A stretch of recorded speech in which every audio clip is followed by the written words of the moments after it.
Hello, good evening. Ay, post pa si person. Good evening mga baby ko and welcome to my YouTube channel, and this is your Mommy Golds. And if new ka sa channel ko, please like and subscribe. Yan, post pa si mom nyo. May sakit pa kasi ako, so yun. Pero hindi kasi itong video na to, hindi tayo makatiis, kailangan ko yung video, kailangan natin i-discuss to. So, before that,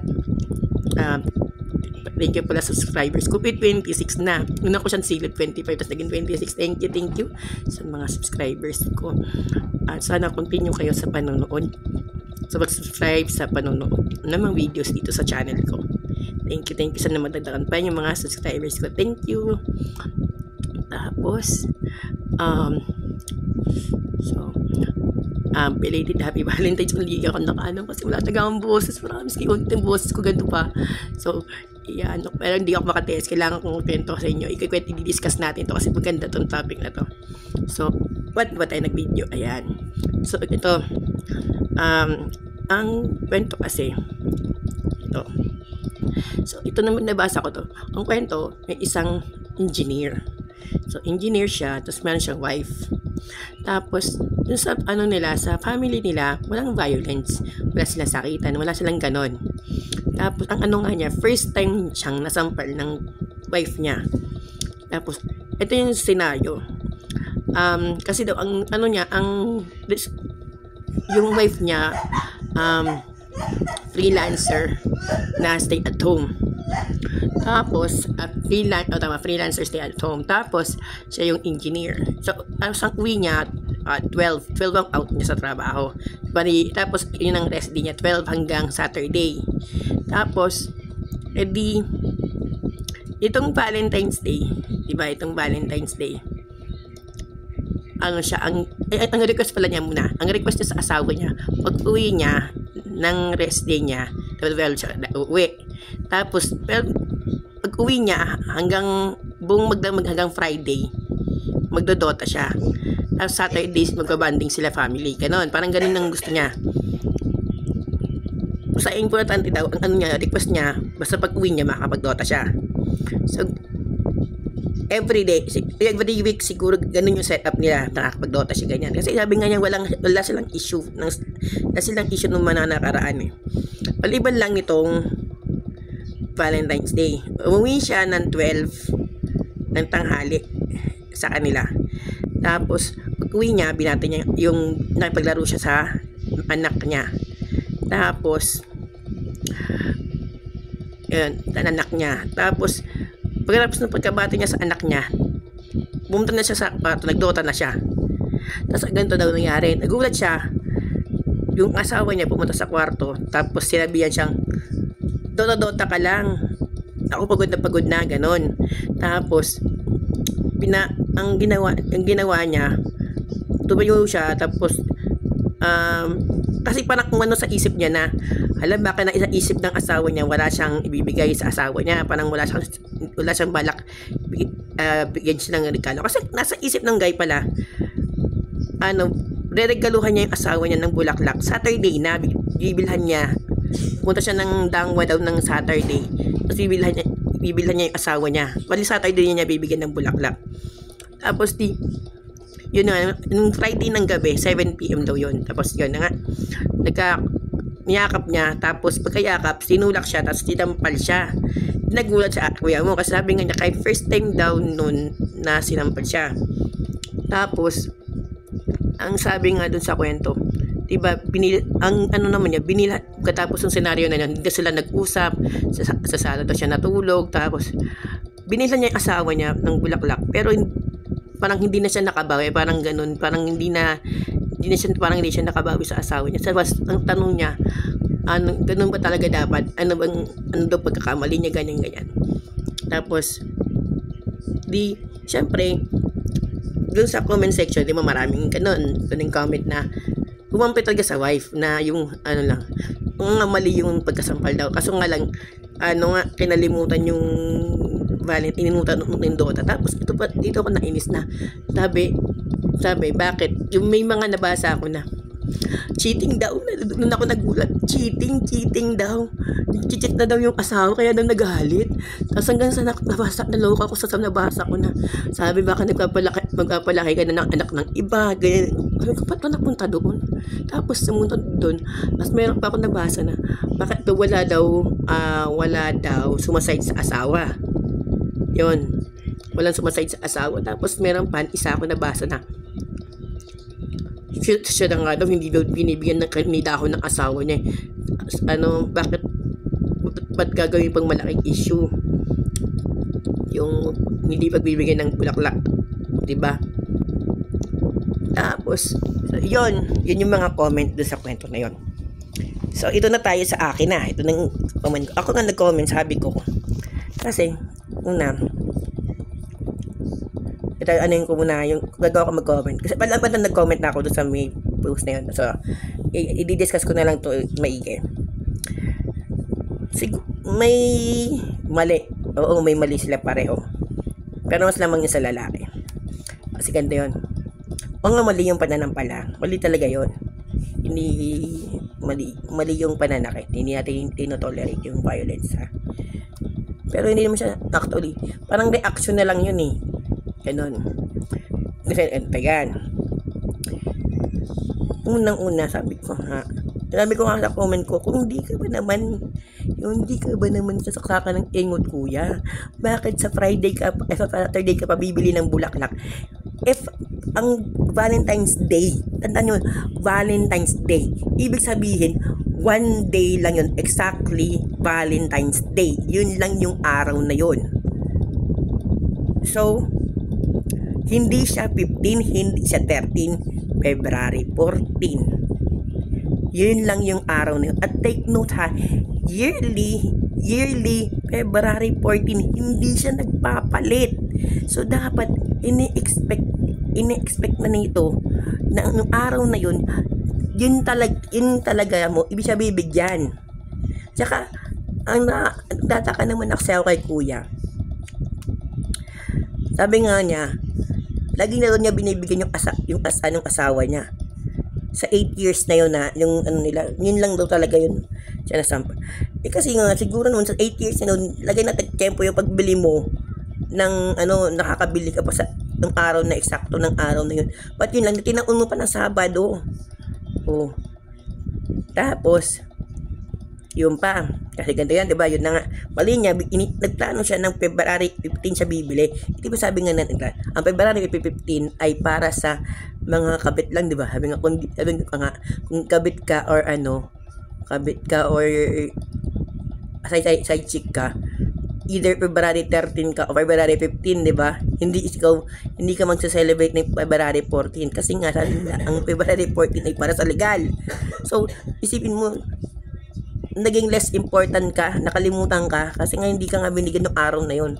Tapos February 15 siya nagplano. Tapos isipin mo, umuwi siya ng February 14 ng tanghali, tapos inaway siya ng alas 7. Isipin mo, from 12 to 7 hours yan.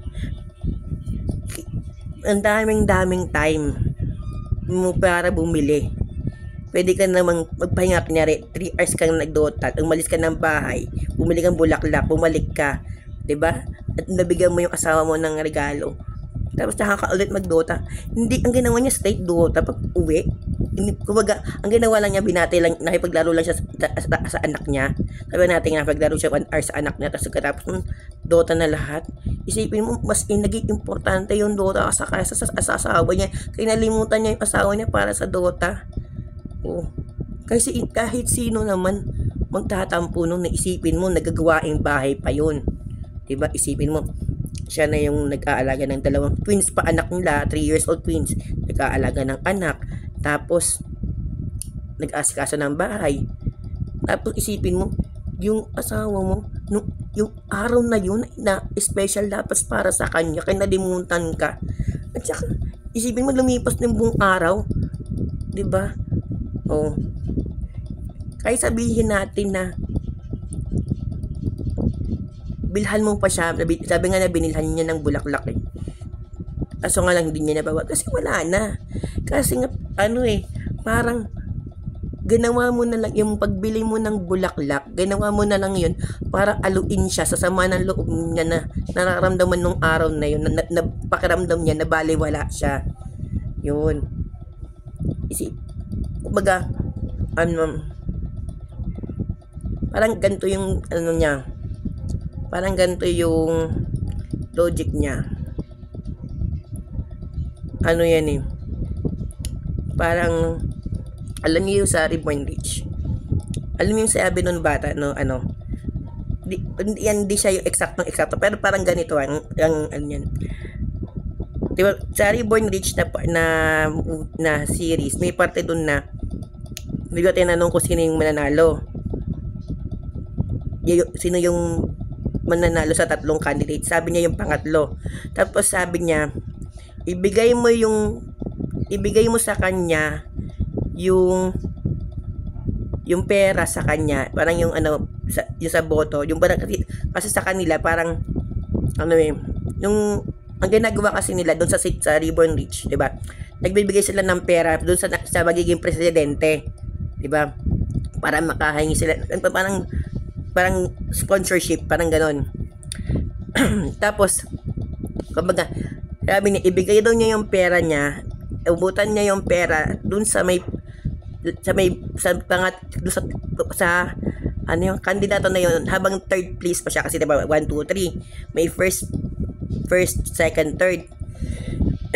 Tapos habang nasa third pa siya kasi pag binigay na daw niya kasi sabi nga niya pag habang nasa third place pa siya tapos binigay niya yung pera, ma-appreciate yun nung pagbibigyan. Pero pag nasa top place na siya tapos saka mo siya ibibigyan, mababalay, wala na yun, hindi niya yan hindi niya yun ma-appreciate. Parang ganon din siya kasi ganito yan. Isipin mo Valentine's Day nung hindi pa niya sinasabi sa iyo, na-address sa iyo na oy, parang kasi nga nung kinompronto niya yan, 'di ba? Nung hindi pa na-address yung issue, siguro ma-appreciate pa niya yun kasi hindi niya na sinabi, parang kumbaga parang hindi mo niya direkta sinabi doon sa asawa niya na hoy, regaluhan mo, hoy, kinalimutan mo ko, regaluhan mo naman ako, o ganyan yan. Pero parang ganun yung dating kasi kinompronta niya nanay, 'di ba? Sinabihan na niya pero yun nung after na niya binigyan, hindi niya na kasi nga di na niya appreciate kasi nga tapos na, 'di ba? Wala nang need ba? Wala nang ganun. Dala. Ayan. Hindi na siya ma-appreciate kasi nga na-address mo na nga, 'di ba? Na-address na ng babae na kinompronta na siya. Di sana nung hindi pa niya ini-expect na parang hindi pa nasisira kasi expectation niya nung time na yun, yung between nung 1 to 7, yung before ng 7 before 7, di ba? Kaso nga lang kinompronto na niya kasi. Tapos doon naman sa part na doon ako na inisa sa may babae na sanayan lang daw yun. Sabi ko nga sa kanya, kung hindi nag-e-effort sa'yo yung asawa mo, huwag mong igaya sa'yo yung asawa ni Sender. Kasi nga, yun, tag dito, hindi yun tama. Kasi nga, dapat ikaw, bilang asawa ka, Valentine's Day, isang araw na yun, hindi ka pa gagawing special. Diba? So, dapat effortan ka. Diba sabi ko nga sa inyo, paggastos, pag-effort, pagbibigay ng effort and time sa isang tao ay pagpapakita ng love. Ibig sabihin, hindi ka man lang in-effortan, hindi ka man lang ginastosan, hindi ka man lang inanuhan ng oras. Saan ang pagmamahal mo dun? Pagmamahal niya sa dun. Nung araw na yun, paso dami naman ng araw. Hindi ka pa binigyan. Diba? Yun saan lang yung Valentine's Day. Isang araw lang yun sa isang taon na. Diba sa isang buwan, sa buong buwan. Sabi natin buwan na lang Sa isang buwan, isa lang yung Valentine's Day. 14 lang. Diba? Di naman masama yung mag-e-effort ka sa asawa mo. Diba? Tapos yun nga. Tapos nung tsaka, hello, saan ka, bakit naghahanap ka siya ng magsaside daw sa husband? Ayan. Tapos alam mo, doon ako sa cheating. Porket nagalit, cheating na. Hindi po yun ganun lang. Diba? Tsaka, isang beses lang eh. Tsaka reaction niya, tsaka actually, kaya siya nasampal. Kasi nga reaction yun eh. Diba? Reaction yun sa, kumbaga, reaction yun sa ginawa niya na pagyakap sa kanya. Yung, kasi parang, parang inaalo ka, parang inuuto ka kasi ang dating nun, kasi isipin mo siya yung may kasalanan. Tapos niyakap siya, para lang, putuin siya, parang aluin siya na yun ka. Tapos dun siya, tinulak siya, sinampal siya. O yun. Kasi parang pag-uuto kasi yun, ang dating kasi dun eh. Parang inuuto niya yung asawa niya na, dito, inuuto niya yung asawa niya na wag magalit. Parang ganon. Yan talaga term ko dun. Inuuto mo lang para hindi magalit. Para kalimutan yung kasalanan mo. Sorry, hindi siya namuuto sa ganun. Napuno na siya. Tsaka isipin mo, 7 hours, hindi ka muna nag-effort. At sa haba ng oras na inuto mo yung Dota. Kaya sino namang asawa nagagalit? Tsaka, hello, hindi mo man lang siya binati. Yung paling isipin mo, dumating ka sa bahay, hindi mo man lang binati yung asawa mo. Diba? Dumiretso ka lang agad sa pagdodota mo. Adi sana, kung hindi mo man lang pinaramdam sa kanya na importante siya nung araw na yun. Pag uwi mo, hindi mo man lang umuwi. Wala naman sa kwento. Wala talaga sa kwento. Ibig sabihin talaga, hindi niya ginawa yun. Kasi isipin mo, kung sana nilagay niya sa kwento na umuwi siya ng bahay, binati niya asawa niya, kinis niya, tapos binati niya Happy Valentine's Day, tapos binalaro niya yung mga bata, at saka siya nagdota. Di nung sa pagbati pa lang sa asawa niya ng Happy Valentine's Day, sana nasabi niya na bukas na kita bibilhan na. Di sana nasolve pa, hindi na nauwi sa sampalan yun, hindi na nauwi sa komprontahan ng gabi. Wala, ang ginawa niya, pag uwi niya ng bahay, nilaro lang niya anak niya, as diretso na sa kay Dota niya. Nasaan ang asawa? Valentine's na Valentine's, hindi mo binati. Yun talaga yun eh.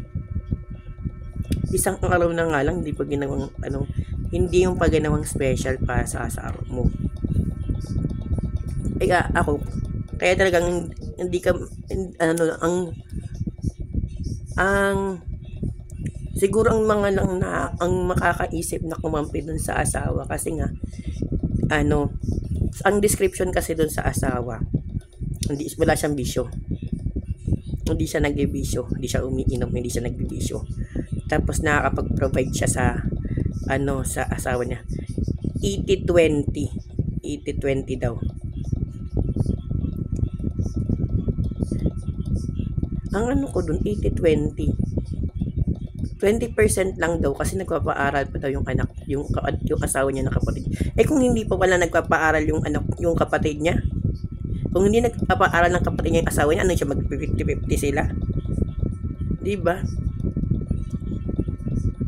Yun ba, kasi nga parang ang dating, parang provider naman daw si husband, parang nagpo-provide. Hindi porket provider ka, pwede mo nang baliwalain yung asawa mo. Sabi ko nga, hindi porket ginagastusan mo yung asawa mo, nakakapag-provide ka sa pamilya mo, hindi ibig sabihin yan ka na, mabuti ka ng asawa. You had to treat her right also, diba? Tsaka sundututos, hindi pa nga pala full provider yun, 80% lang. Diba? May ambag pa rin yung babae doon. Tapos isipin mo, kambal yung anak niya. Anak siya ng kambal. Isipin mo, anak siya ng kambal. 3 years old pa lang yung anak niyo. Tapos siya pa nag-aalaga. Wala ka pag sinabi na may yaya kayo. Di ba pagod na pagod talaga yung asawa niya. Kasi sinong asawa pagod na, hindi pagod na sa pag-aalaga.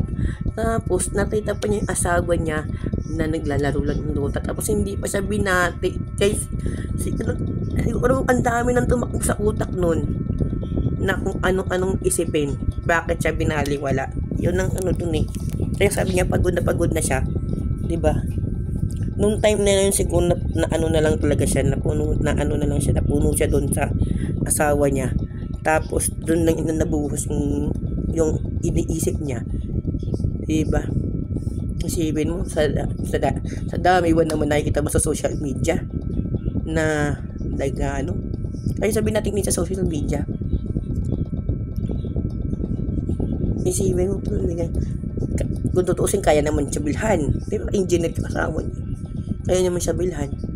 Tapos, wala naman trabaho. Hindi mo sabihin na busy sa trabaho. Alas 12 ng tanghali, nakauwi na. Nakauwi na siya alas ng maaga. Ang daming time para i-spend para sa asawa mo yung Valentine's Day. Hindi mo talaga ginawa. Inuna mo talaga yung Dota na yan. Diba? Nakakainis. Tapos, naging priority pa talaga yung Dota. Yun. Kaya, siguro yung kakampi lang doon sa lalaki na yun, parang, ang kakampi lang doon, yung mga hindi ini-effortan.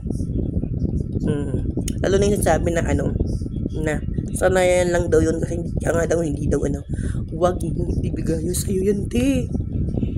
Kasi, hindi yung tamang pagtrato sa asawa. Lalo na sa Valentine's Day, dapat ang asawa ang priority mo. Kahit hindi lang sa Valentine's Day, priority ka dapat ng asawa mo against, lalo na sa laro lang. Ang kalaban mo, laro lang. Diba? Laro na pwede naman niyang balik-balikan, na pwede naman niyang ulit-ulitin. Diba? Buti nga, hindi nga sinira yung computer mo sa sobrang galit niya. Diba? Kumbaga, yun sinabihan ka lang ng pagod na ako, ganyan. Kung iba pa yan, pa sinira na yung computer mo, mas inuna mo yan kasi sa kanya. Diba?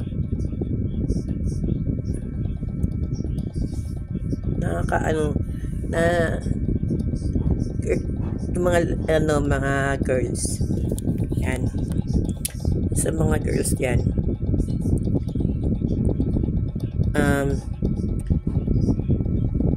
pag mga ganyang paghanap kayo ng lalaking priority kayo yan, kasi doon talaga ako nainis kasi yung Dota lang yun, laro lang. Kumbaga yung laro pwede mo namang i-reset yan eh. Pwede ka maglaro ulit eh.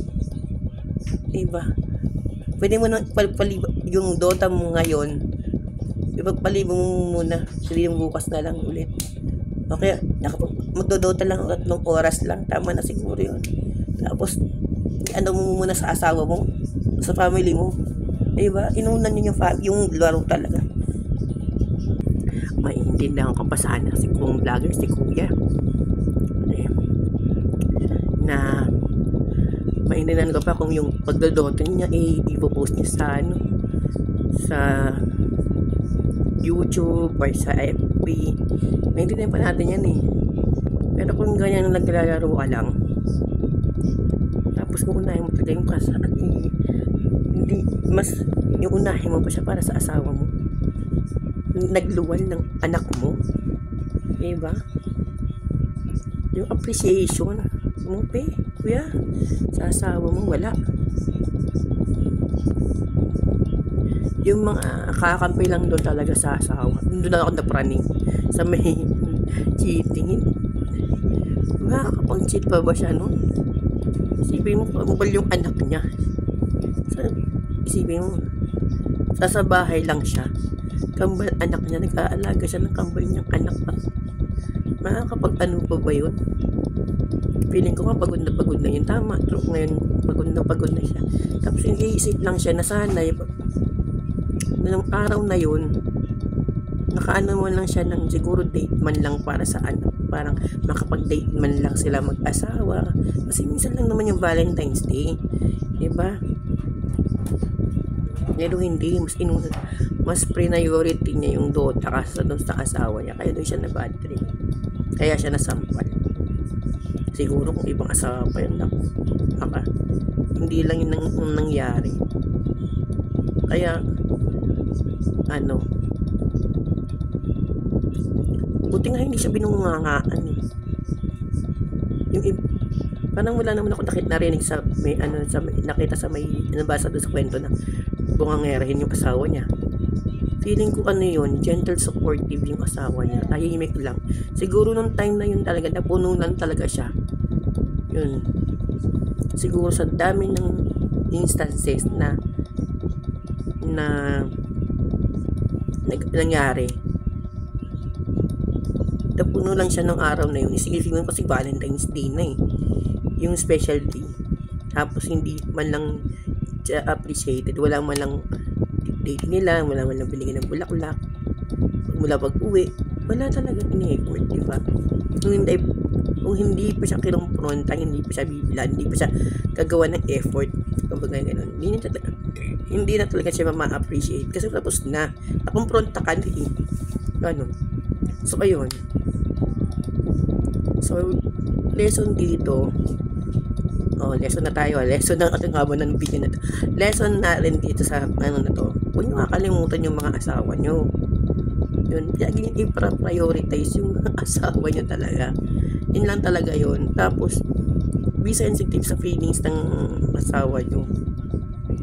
Kasi nga ano eh, sila nagluwal ng anak nyo, nagbuntis, tapos sila pa nag-aalaga ng mga anak nyo. Isipin mo laking yaya, wala din siyang yaya, diba? Isipin mo sila nag-aalaga ng mga anak nyo. Tapos minsan lang lang yung Valentine's Day. Yung mga babae, mga important sa kanya yung mga anniversary, yung anniversaries, mansari, yung Valentine's Day, Christmas, yung mga holiday na yan. Kasi minsan lang yan darating sa isang taon, hindi naman yan lagi araw-araw, diba? Pwede niyang gawing special yan para sa asawa niyo. Ilaan niyo yan na special para sa mga asawa ninyo, diba? Yung Dota niyo makakapaghintay. Kahit gawin niyo, makapag-Dota man kayo kahit anong araw, diba? Pero yung Valentine's Day, lalo na Valentine's Day, once a year lang yan. Hindi na yun ulit pa yan, next year pa. Diba? Yun. Tapos ano pa ba?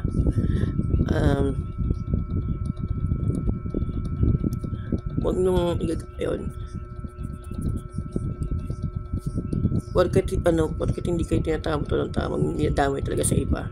Ang pagulit-ulit na ito sinabi ko. Yun nga. Tapos hindi porket provider pabulan ng asawa, hindi yun ganun be. Magkaiba yung pagiging good provider sa good husband. Kasi ang good husband, hindi lang siya nag-provide, sensitive siya sa need ng wife niya, at priority niya ang happiness ng wife niya. Diba sabi nga, happy wife, happy life, diba? Ganun yun.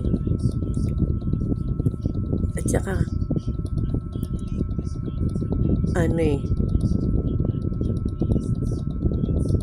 laging ganito yan yun sa nasampal, once lang naman yun eh, once lang naman yun. At saka alam nyo ang yung sampal ng babae mahina lang yan kumpara sa sampal ng lalaki. Iba ang lakas ng babae sa lalaki, diba? Kaya siguro nasampal lang yun out of gulat lang talaga, or out of emotions lang. Hindi niya yung sinasadya kasi nga niyakap siya eh. Yung parang kumbaga sa scene sa pelikula na diba may kayo napanood na yung kumbaga mga nakikita na iniyayakap, tapos Siyempre, pag niyakap ka ng isang tao na ayaw mo magpayakap, siyempre, ang tendency doon? Kakawala ka. Tapos, ano kasi yun eh, kumbaga, yung pagsampal kasi ni ate, nung asawa niya sa kanya, yun yung parang defense niya yun eh, para sa asawa niya. Kasi nga, walang consent. Walang consent ni kuya yung pagyakap. Walang consent ni ate yung pagyakap ng asawa niya. 'Di ba? Kasi hindi siya okay. Hindi sila bate. Kumbaga, hindi tayo bate. Ganon. Sa term ng bata, hindi tayo bate. Hindi sila bate eh. So, nung niyakap siya, nagpumiglas siya. Tinulak niya. 'Di ba? As tsaka niya sinampal. Kumbaga ganon. Hindi kasi parang na-invalidate yung ano niya, parang kasi ano ba to? Kumbaga parang pag wala kang consent, di ba, pag niyakap ka ng walang consent, parang ganun yun eh. Defense ni ate yun. Kaya yun yung nangyari, kaya wag siyang magugulat. So, ayun. Nakahaba na ng kwento na to. Sige. So, sa susunod na lang ulit. Okay. Thank you. Bye-bye.